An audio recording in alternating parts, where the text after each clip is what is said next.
maybe this year alone, maybe about $500,000. Crunch time counter, okay? So there has been many times this year where we get down to crunch time, we're about to close on a property, and I go, okay, let me really look at the market. What gets this property sold in 30 days? Because I don't look at what gets the property sold in 60 days, 90 days, 100 days. I'm trying to get it sold as fast as possible. Now, if it goes over 30 days, okay, but I'm trying to be as aggressive as possible on the market. So just as an example, let's say a property can sell in 30 days at 150 grand, maybe market value is around $200,000, okay?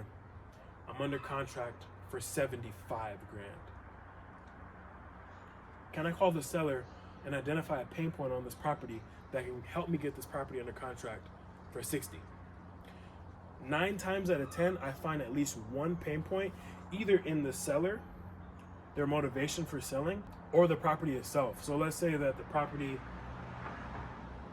was a little bit overgrown. I had someone go see the property and I got it under contract at 75. What I'm gonna go do is call the seller and say, hey, look, John, I know I said 75, but I'm only gonna be able to do 60 because it's actually just come to my attention that this property, it's actually just come to my attention that this property is overgrown. It's gonna cost us around $10,000 to $15,000 to clear the roads, all those other things. It's just not worth 75 in its current state, right? Me as the buyer, my perception is that it's not worth 75 in its current state. Ultimately, what you have to understand is that you as the buyer determine the market with that seller.